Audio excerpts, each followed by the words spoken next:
तो पंडित जी ने आपका संशय दूर किया, लेकिन अभी भी बहुत सारी अहम जानकारियां आपके लिए है। मसलन आप राशि अनुसार कैसे कृष्ण की विशेष कृपा पा सकते हैं, तो इसी हिसाब से हम राशि अनुसार अपनी चर्चा को शुरू करते हैं। और सबसे पहले बात करते हैं मेष राशि वालों की। तो जन्माष्टमी के खास मौके पर कैसे करनी है मेष राशि वालों को कन्हैया की पूजा, आइए सीधे जान लेते हैं हम पंडित जी से। तो पंडित जी बताइए, मेष राशि वालों को कैसे मिलेगी कृष्ण की विशेष कृपा? देखिए, मेष राशि के जातकों को बताना चाहूँगा कि आपका राशि स्वामी है मंगल। जन्माष्टमी पर आपको चाहिए कि भगवान श्री कृष्ण का गंगा जल से अभिषेक करें। दक्षिणावर्ती शंख में गंगा जल भर लीजिए। लड्डू गोपाल की मूर्ति पीतल की थाली में स्थापित कर लीजिए और पुरुष सूक्त के 16 मंत्रों को ओम सहस्र शीर्षा पुरुषः सहस्राक्ष सहस्रपाद सह भूमिग्वं सर्वतः स्मृत्वा ततिष्ठ दशांगुलम पुरुषः य वेद सर्व यद्भूतं यच्च भाव्यम् उतामृत शेषानो जदनेन्नातिरोहति एतावानस्य महिमातो जायाश्च अधिपुरुषः सजातो अतिरिच्यत पश्चात भूमिमथो पुरः। इस तरह से पुरुष सूक्त के 16 मंत्रों को बोलते हुए भगवान श्री कृष्ण के स्वरूप लड्डू गोपाल का अभिषेक करिए और अभिषेक के बाद नवीन सुंदर वस्त्र धारण कराइए। मलयागिर चंदन और केसर का तिलक लगाइए और इसके बाद धूप दीप से पूजन करिए। माखन मिश्री लड्डू और अनार का भोग लगाइए। पान का पत्ता चढ़ाइए, जल से आचमनी करिए और कपूर से आरती करिए। तुलसी का पत्ता चढ़ाना मत भूलिएगा। और जन्माष्टमी पर जितना हो सके कपूर से लड्डू गोपाल की आरती करिए और पूरे दिन ओम नमो भगवते वासुदेवाय इस मंत्र का जप करते रहिए, क्योंकि ये भजन ही साथ जाएगा और कोई चीज़ संसार में आपके साथ नहीं जाएगी। ओम नमो भगवते वासुदेवाय ये भगवान का जो द्वादशाक्षर मंत्र है, यह भावसागर से पार करने वाला है। भगवान ने कहा है स्वयं 12वें अध्याय में कि भवामी नचिरा पार्थम मैया वेशित चेतसाम तेसा महम समुद्धरता मृत्यु संसार सागरा। हे अर्जुन, जो मेरी शरण में आ जाता है उसको इस मृत्यु संसार सागर से पार उतारने में मैं किंचित विलंब नहीं करता हूं। भवामी नचिरा पार्थम मैया वेशित चेतसाम। तो कहने का आशय यह है कि जो लोग भगवान श्री कृष्ण की शरणागति में हैं, उनके रक्षक भगवान श्री कृष्ण हैं। ऐसा करने से मेष राशि वालों को हर काम में सफलता मिलेगी। उसका कारण है भगवान आपको सद्बुद्धि देंगे और जब सद्बुद्धि देंगे तो आप सही काम करेंगे। जब आप सही काम करेंगे तो सही परिणाम मिलेगा। सही परिणाम मिलेगा तो जीवन अच्छा होगा। जय मां विंध्यवासिनी। मेष राशि वालों की तो बात हो गई। अब वृषभ राशि वालों को जन्माष्टमी पर बाल गोपाल को क्या भोग लगाना चाहिए, कौन सा मंत्र का जाप करना चाहिए और क्या उपाय करने चाहिए खास तौर पर, पंडित जी बताएं। अब ये तो कन्हैया की ही राशि है। ये तो उन्हीं की राशि है जो पूरे जगत को नचाते हैं उंगलियों में, जो सब में हैं और सब उनमें हैं। जो सब में हैं और सब उनमें हैं, ये उन्हीं की जन्म राशि है। वृषभ राशि रोहिणी नक्षत्र में पैदा हुए थे, वृषभ राशि है उनकी। भगवान कृष्ण को पंचामृत से अभिषेक करिए और पुरुष सूक्त के 16 मंत्रों को बोलते हुए। अगर पुरुष सूक्त का मंत्र नहीं आता है तो सरल मंत्र है ओम नमो भगवते वासुदेवाय। इसी मंत्र का उच्चारण करते हुए अभिषेक करिए। ये भी नहीं आता है, कोई बात नहीं, श्री राधे श्री राधे श्री राधे श्री राधे श्री राधे यही कहते हुए कर दीजिए, तब भी वो स्वीकार कर लेंगे। राधा राधा कहोगे तो कान्हा चले आएंगे। आप ये भी कह के देख लीजिए। और पंचामृत से अभिषेक करने के बाद शुद्ध जल से भी अभिषेक करें और खूब सुंदर वस्त्र, मोर मुकुट पहना करके, धूप दीप जला करके, एकदम अपने पूजा स्थल को रमणीक बना करके, आकर्षक बना करके, धूप दीप जलाने के बाद एक चांदी के कटोरी में रसगुल्ला, पंजीरी, इन सब चीज़ों को रख करके, मखाना रख करके भोग अर्पित करिए। पान का पत्ता चढ़ाइए, तुलसी का पत्ता चढ़ाइए, जल से आचमन करिए, कपूर से आरती करिए और जितना समय आपसे हो सके ओम क्लीम कृष्णाय नमः, ओम क्लीम कृष्णाय नमः, इस मंत्र का अनवरत जप करते रहिए। देखिए जीवन कैसे बदलता है। भगवान कहते हैं ना, अनन्यांश चिंतयन्तो मां ये जना पर्युपास्ते तेसा नित्याभियुक्ता नाम योग क्षेम वहाम्यहम्। जय मां विंध्यवासिनी। मिथुन राशि वालों की हम बात करेंगे। जन्माष्टमी के पावन दिन मिथुन राशि वाले कैसे करें कान्हा को प्रसन्न और क्या लगाएं कन्हैया को भोग, पंडित जी बताएं। तो मिथुन राशि के जातकों को बताना चाहूँगा कि देखिए, जन्माष्टमी पर आपके घर में अगर पहले से जगत के गुरु, जगत के पालनहार योगीराज श्री कृष्ण का चित्र यदि मौजूद है, या अभी तक आपको ये सौभाग्य नहीं मिला था, तो अब वृंदावन से अभी समय है, एक सुंदर सी लड्डू गोपाल की प्रतिमा ला करके आपको जन्माष्टमी पर अपने घर में स्थापित कर लेना चाहिए। क्यों कर लेना चाहिए? इसलिए कर लेना चाहिए कि यही सब में है और सब इन्हीं में है। इनके अतिरिक्त कुछ भी इस संसार में नहीं है। ये जो हम बोल रहे हैं, हम कुछ नहीं हैं, ये वही बोलवा रहे हैं। हमको उन्होंने एक ज्योतिषी बनने का, अभिनय करने का मौका दिया है। सच में ना हम ज्योतिषी हैं, ना सच में हम ज्ञानी हैं, ना सच में हम पंडित हैं, ना सच में हम बुद्धिमान हैं। उन्होंने अभिनय करने का मौका दिया है, वो अभिनय हम आपके सामने कर रहे हैं। आप भी अगर किसी के पति हैं तो पति होने का पूरा ऐसा अनुभव करिए कि सब कुछ अच्छा लगे। पत्नी हैं तो पत्नी बनने का ऐसा अभिनय करिए कि तालियां बज जाएं। पुत्र हैं तो पुत्र बनने का ऐसा अभिनय करिए कि तालियां बज जाएं। लेकिन अंदर से आप वो नहीं है जो बाहर आप दिख रहे हैं। अंदर से तो सिर्फ आप उनके रहिए जो आपके हैं।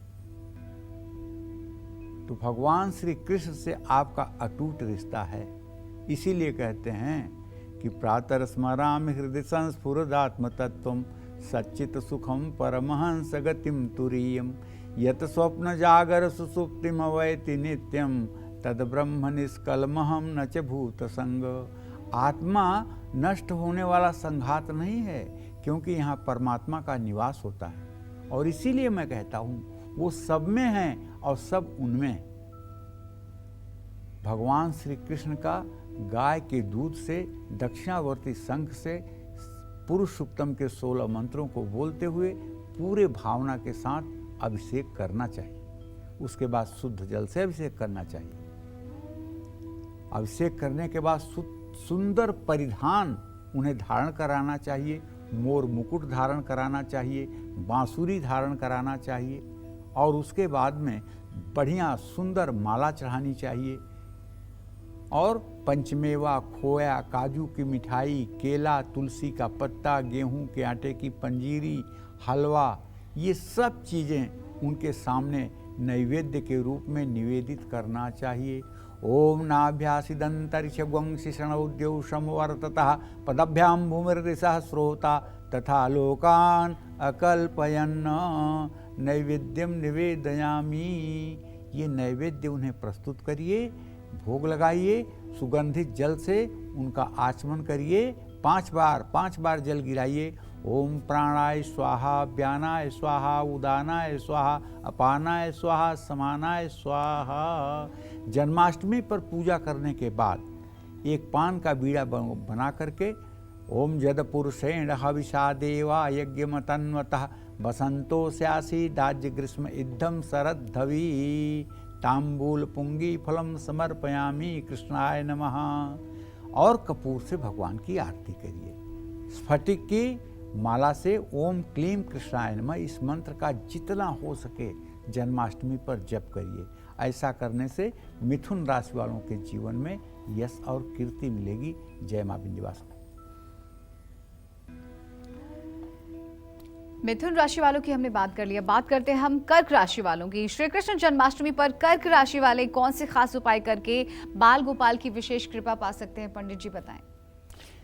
देखिए, कर्क राशि के जातकों को बताना चाहूँगा कि जन्माष्टमी के पावन पर्व पर कल भगवान श्री कृष्ण का गाय के घी से दक्षिणावर्ती शंख में गाय का घी भर करके, और एकदम पिघला हुआ गाय का घी, और बहुत गर्म ना हो, ठंडा हो, उससे गाय का घी दक्षिणावर्ती शंख से धीरे धीरे लड्डू गोपाल के ऊपर गिराइए और पुरुष सूक्तम के मंत्रों को पढ़ते जाइए।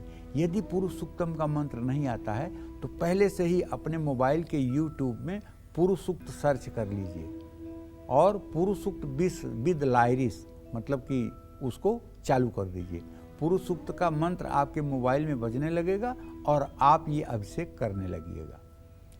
और अभिषेक करने के बाद शुद्ध जल से धोकर साफ कपड़े से विग्रह को पोंछकर और उसके बाद उन्हें सिंहासन पे बैठाइएगा, सुंदर वस्त्र पहनाइएगा, मुकुट लगाइएगा, आभूषण धारण कराइएगा, हो सके तो कानों में कुंडल पहनाइएगा और इसके बाद में माला पहना करके, फूलों की सुंदर फूलों की माला पहना करके, और उसके बाद में एक चांदी की थाली में केसर, खोए की बर्फी, काजू, किशमिश, मिश्री और माखन, मिश्री, ये सब चीज़ उनके श्री चरणों में अर्पित करिएगा। तुलसी का पत्ता चढ़ाइएगा और लाल रंग के फल, माखन, मिश्री कृष्ण को चढ़ाइएगा। तुलसी का पत्ता और चांदी की बांसुरी भी चढ़ाइएगा। जन्माष्टमी पर कपूर से नंद गोपाल की आरती करिएगा और पूरे दिन ओम नमो भगवते वासुदेवाय का मंत्र जपते रहिएगा। ऐसा करने से कर्क राशि के जातकों को पारिवारिक सुख की प्राप्ति होती है। जय मां विंध्यवासिनी।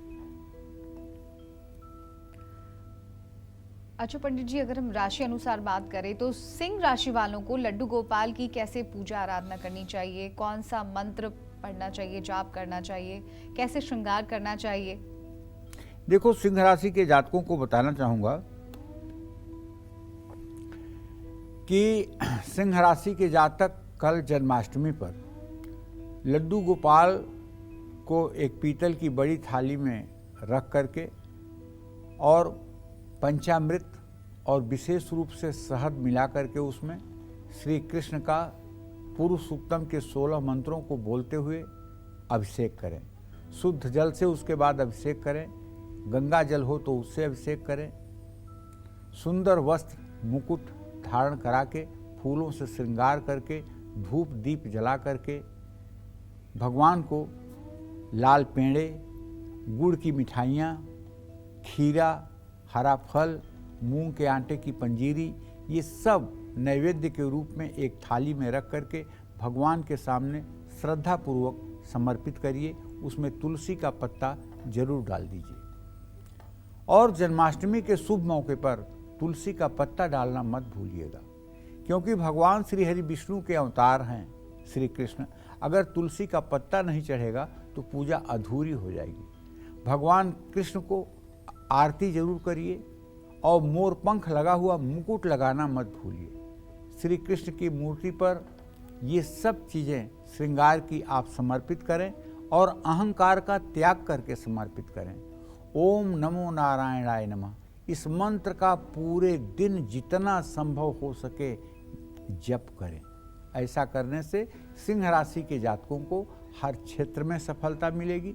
विरोधी भी कभी आपका नुकसान नहीं कर पाएंगे। जय मां विंध्यवासिनी।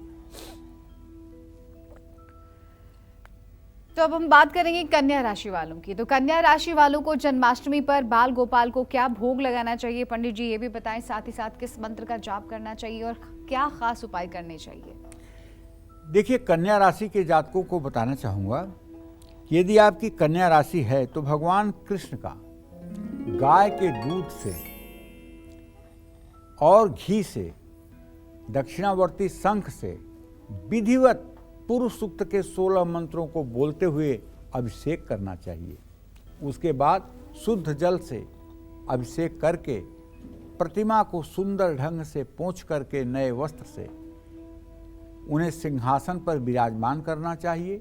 उन्हें सुंदर वस्त्र परिधान आभूषण धारण करवाना चाहिए, बांसुरी धारण करवाना चाहिए, माला फूल चढ़ाना चाहिए और एक सुंदर से पात्र में मेवा दूध से बनी मिठाई का भोग लगाना चाहिए। तुलसी का पत्ता डालना चाहिए, लौंग, इलायची और हरे पान का बीड़ा बना करके अमरूद, तुलसी के पत्ते, नाशपाती, ये सब हरे फल भगवान को समर्पित करना चाहिए। और उसके बाद जब ये पूजन समाप्त हो जाए तो उन्हें झूले में बैठा करके 24 मिनट तक झूले को चलाते रहना चाहिए। जन्माष्टमी पर अच्युताष्टक का पाठ करना चाहिए, जो मैंने शुरू में पाठ किया। अच्युतम केशवम राम नारायणम कृष्ण दामोदरम वासुदेवम हरि। कपूर से श्री कृष्ण की आराधना करिए। ओम नमो भगवते वासुदेवाय, इस मंत्र का जप पूरे दिन रात करिए। ऐसा करने से कन्या राशि वालों को जीवन में ऐश्वर्य की प्राप्ति होगी, इसमें संदेह नहीं है। जय मां विंध्यवासिनी। तो कन्या राशि वालों के बाद हम बात कर लेते हैं तुला राशि वालों की। तो पंडित जी हमें बताएं कि तुला राशि वाले ऐसा क्या करें जन्माष्टमी के मौके पर कि उन पर कृष्ण की विशेष कृपा बरसे।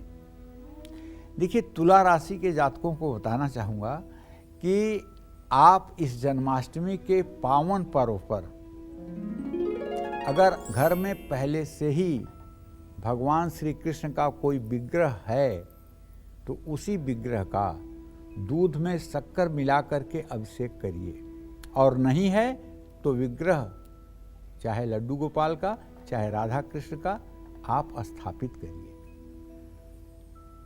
स्थापित करने के बाद, अभिषेक करने के बाद, शुद्ध जल से अभिषेक करने के बाद भगवान को सिंहासन पर स्थापित करके और उन्हें सुंदर वस्त्र परिधान पीले रंग के धारण करवाइए। मोर मुकुट जरूर पहनाइए, बांसुरी जरूर उनके हाथों में दीजिए और उसके बाद में एक सुंदर से पात्र में कलाकंद, सेब, इन सब वस्तुओं को रख करके माखन मिश्री के साथ तुलसी का पत्ता रख करके गेहूं की आटे की पंजीरी और लाल फूल, ये सब भगवान के श्री चरणों में समर्पित करिए। तुला राशि के जातक तुलसी दल और भगवान कृष्ण को ये जरूर चढ़ाएं। गंगा जल से कृष्ण जी का 5 बार आचमन करें, जल गिराएं। ओम प्राणाय स्वाहा, व्यानाय स्वाहा, उदानाय स्वाहा, अपानाय स्वाहा, समानाय स्वाहा। पूजा के बाद पीले फूलों की माला और पीले कपड़े जरूर चढ़ाएं। ओम माधवाय नमः, इस मंत्र का पूरे दिन जप करें। ऐसा करने से तुला राशि के लोगों के जीवन से धीरे धीरे सभी परेशानियां दूर हो जाएंगी। जय मां विंध्यवासिनी। तो पंडित जी ये बताएं कि माधव प्रसन्न हो जाए, वृश्चिक राशि वाले ऐसा क्या करें। देखिए, वृश्चिक राशि के जातकों को बताना चाहूँगा कि यदि पहले से ही प्रभु की कृपा आपके ऊपर है, वो आपके घर के पूजा स्थान में विराजमान हैं, तो आप बड़भागी हैं, आपको नमस्कार।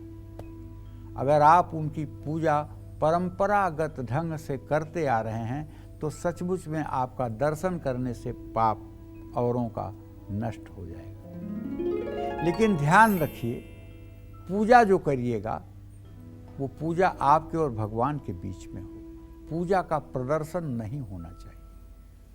लेकिन जन्माष्टमी का पर्व तो प्रदर्शन सहित करना चाहिए। ज़्यादा से ज़्यादा लोग उपस्थित होकर के कृष्ण जन्मोत्सव मनाएं, तब अच्छी बात होती है। तो वृश्चिक राशि के जातक भगवान श्री कृष्ण का पंचामृत से पुरुष सूक्त के 16 मंत्रों को बोलते हुए अभिषेक करें और सुंदर वस्त्र परिधान धारण करा करके, मुकुट धारण करा के, बांसुरी धारण करा के गुड़ की रेवड़ी और गुड़ की मिठाइयों का भोग लगाएं। पानी वाला नारियल और पीले फल चढ़ाएं, दूध से बनी मिठाइयों का भोग लगाएं, केसर, तुलसी, पीले फूल और पीले कपड़े भगवान को अर्पित करें। पूजा के दौरान चांदी की बांसुरी समर्पित करें। वृश्चिक राशि के जातक ओम केशवाय नमः इस मंत्र का निरंतर अनवरत पूरे दिन जप करें। ऐसा करने से वृश्चिक राशि वालों के सभी काम आसानी से पूरे हो जाएंगे। काम में आ रही रुकावट भी दूर हो जाएगी। श्री राधे। जय मां विंध्यवासिनी। तो चलिए अब बात कर लेते हैं हम धनु राशि वालों की। तो पंडित जी हमें बताएं कि हर मनोकामना की पूर्ति हो तो कैसे करें धनु राशि वाले नंदलाल की आराधना। देखो रश्मि, ऐसा है, धनु राशि के जातकों को बताना चाहूँगा कि कल जन्माष्टमी पर श्री कृष्ण का दूध और शहद से सुंदर अभिषेक करिएगा। शुद्ध जल से मूर्ति को अभिषेक करके और अच्छे से साफ सुथरे कपड़े से पोंछ करके उन्हें सिंहासन पर विराजमान करके बेसन की मिठाई का भोग लगाइएगा। और जन्माष्टमी के शुभ मौके पर मूंग की दाल के आटे की पंजीरी और पंचमेवे का भोग श्री कृष्ण की मूर्ति के सामने रखकर लगाइएगा। उसमें तुलसी का पत्ता जरूर डालिएगा। मोर का पंख लगा मुकुट जरूर धारण कराइएगा। और धनु राशि के जातक जन्माष्टमी पर ओम नारायणाय नमः इस मंत्र का जप करें। ऐसा करने से धनु राशि वालों का भाग्य मजबूत होगा। जय मां विंध्यवासिनी। बात करेंगे अब हम मकर राशि वालों की। तो मकर राशि वालों को जन्माष्टमी के शुभ मौके पर क्या करना चाहिए पंडित जी? देखिए, मकर राशि के जातकों को बताना चाहूँगा कि आप मकर राशि पर जन्माष्टमी पर भगवान श्री कृष्ण का गंगा जल से अभिषेक करिएगा। दक्षिणावर्ती शंख से करिएगा। पुरुषोत्तम का पाठ करते हुए गुलाब जामुन और काले अंगूर नंद गोपाल को भोग के रूप में चढ़ाइएगा। रस वाले फल, माखन, मिश्री और तुलसी श्री कृष्ण को जरूर चढ़ाइएगा। गंगा जल से आचमन कराइएगा। पान का पत्ता नंद गोपाल को चढ़ाइएगा। सोने के आभूषण श्री कृष्ण की मूर्ति पर समर्पित करिएगा। मकर राशि के जातकों को नमो भगवते वासुदेव का यथासंभव जप करना चाहिए। ऐसा करने से मकर राशि वालों को कारोबार और नौकरी में काफ़ी लाभ मिलेगा। जय मां विंध्यवासिनी। बात करेंगे अब कुंभ राशि वालों की। तो जन्माष्टमी पर कान्हा को क्या भोग लगा, कौन सा मंत्र का जाप करना चाहिए और इस राशि वाले लोगों को क्या खास उपाय करने चाहिए पंडित जी बताएं। देखिए, कुंभ राशि के जातकों को बताना चाहूँगा कि यदि आपकी राशि कुंभ है तो भगवान कृष्ण के जिस भी स्वरूप की आप पूजा कर रहे हैं उनका पंचामृत से विधिवत अभिषेक करिए। और भगवान श्री कृष्ण को काजू, किशमिश, मिश्री के साथ चीकू का भी फल चढ़ाइए। पीले रंग के फल भगवान कृष्ण को अर्पित करिए। कुंभ राशि वाले माखन मिश्री भी कान्हा को जरूर चढ़ा सकते हैं। तुलसी दल भी समर्पित करें और कान्हा की कपूर से आरती करें। पीले कपड़े और पीले रंग के फूलों की माला कान्हा को पहनाएं। ओम अच्युताय नमः इस मंत्र का यथासंभव जप करें। ऐसा करने से कुंभ राशि वालों को हर क्षेत्र में मनोवांछित सफलता मिलेगी। जय मां विंध्यवासिनी। चलिए हम बात कर लेते हैं मीन राशि वालों की। तो मीन राशि वालों को जन्माष्टमी पर कान्हा को क्या भोग लगाना चाहिए, कौन सा मंत्र जपना चाहिए और क्या खास उपाय करने चाहिए पंडित जी बताएं हमें। देखिए, मीन राशि के जातकों को बताना चाहूँगा कि आज बड़ी तपस्या से आज का दिन मिलता है। जन्माष्टमी का दिन बड़ी तपस्या से मिलता है और वो लोग बड़े भाग्यशाली होते हैं जो जन्माष्टमी पर व्रत करते हैं और नंदगोपाल का जन्मदिन मनाने का अवसर प्राप्त करते हैं। सचमुच में इन लोगों का जीवन धन्य है जो लोग कन्हैया का जन्म दिवस मनाते हैं। तो भैया, आपको करना ये है कि अगर आप मीन राशि के हैं तो दक्षिणावर्ती शंख में पंचामृत भर करके और उससे पुरुषोत्तम के मंत्रों के द्वारा कान्हा का अभिषेक करिएगा और फिर स्वच्छ जल से उनका अभिषेक करके खूब सुंदर साफ कपड़े से पोंछ करके उन्हें सिंहासन पर विराजमान कराइएगा और सुंदर वस्त्र पहनाइएगा, मुकुट लगाइएगा और धूप दीप जलाइएगा, माला फूल चढ़ाइएगा, केसर और मलयागिर चंदन का तिलक का लेप करिएगा और फिर एक अच्छे पात्र में जलेबी, केला, लाल फल,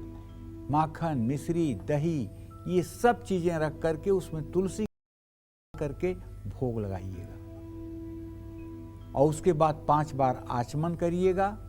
पीले रंग के कपड़े भगवान श्री कृष्ण को जरूर चढ़ाइएगा। पीले रंग की माला से उनका श्रृंगार करिएगा और ओम नमो भगवते वासुदेवाय का यथासंभव जप करिएगा। ऐसा करने से मीन राशि के जातकों के सभी काम भगवत कृपा से आसानी से पूरे हो जाएंगे। जय मां विंध्यवासिनी।